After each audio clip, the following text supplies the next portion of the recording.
All right, folks, so the markets are up despite global tallies and coronavirus infections actually approaching, well, I think we just crossed 9 million a moment ago. Now, I've already warned that the financial media had been laying traps a couple of weeks ago so that the increase in COVID-19 cases would be used to scare investors. Now, let's face it, there's going to be increases as states reopen, but that's not really Einstein stuff. It's common sense. But, the so-called second wave, it's going to happen. Right now, more than likely, this is the first wave, and it's just being measured properly. Moreover, increases in cases have been concentrated in that under 49-year-old category. And since the rise of cases have come in younger people, the death rate has dropped. That's a stat you probably haven't heard much about. Joining me now from the National Taxpayer Union, Mattie Duppler. And Mattie, my whole thing is that, okay, we know. It's just, I find it amazing that a couple of months ago when we were debating on when to, reopen the economy, we were told, well, increase testing. When we started testing more people and more cases came out, they said, well, close the economy. So it seems like the ultimate catch-22. Darned if you do, darned if you don't, Charles. I mean, this has, I think, displayed the challenges that we have in some of our government systems right now, right? Which is that we need more data to make informed decisions. How do we get that data? And then once we have that data, how does it influence policymakers' decision making? Now, you're absolutely right. We've been talking a lot about testing as a key to getting the economy back open.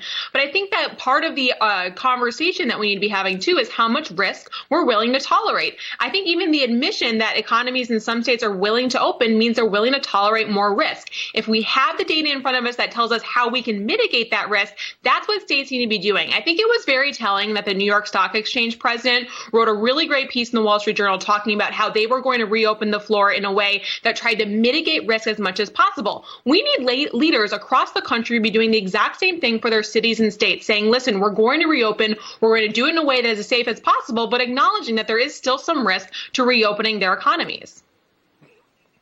So all states are reopened to a degree, one degree or another. The debate now, though, Mattie, doesn't seem to be on reopening, but reclosing. Remember Friday when Apple said they're going to close? It was 11 stores in 4 states. We took some, there was a little pressure into the close on the markets. And now there's the talk that maybe some states or at least regions should consider the same kind of move. But if we looked inside the data and we saw that the majority of these news cases were younger adults who typically survive this, many of them don't even know they have it, should we risk closing down this economy again?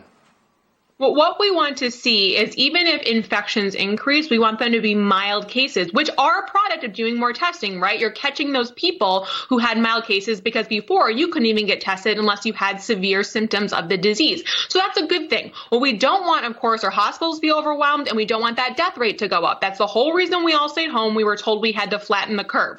With the curve flattened, it makes sense to be reopening, but doing so in a smart manner that allows businesses to not only take care of their workers, but make sure that their consumers are safe as well. Remember, the economy is powered by consumer spending. Right. If consumers aren't confident, that's really what's going to keep the economy from recovering. Where should that 55 to, say, 65-year-old worker be in this new dynamic? Should they be at home, isolated, working remotely, or should they be allowed to come into the office?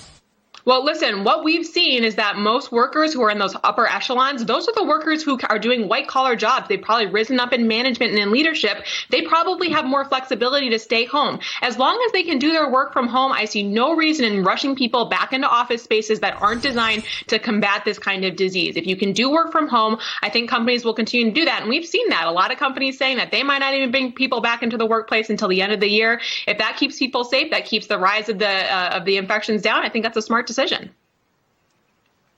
I saw a chart, the new reported deaths in the United States. It's a wonderful looking chart that it's going straight down. It's like an amazing 45-degree angle slope. Fewer and fewer deaths every day. Is that significant now? Because no one's talking about it.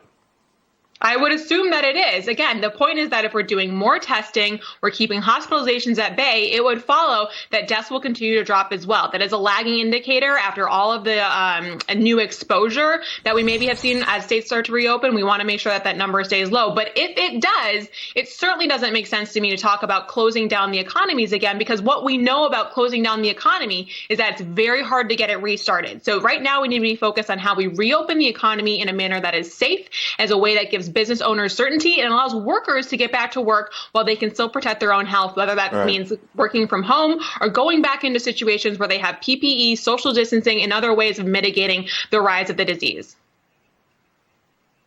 Mattie Duppler, thank you very much. Thanks, Charles.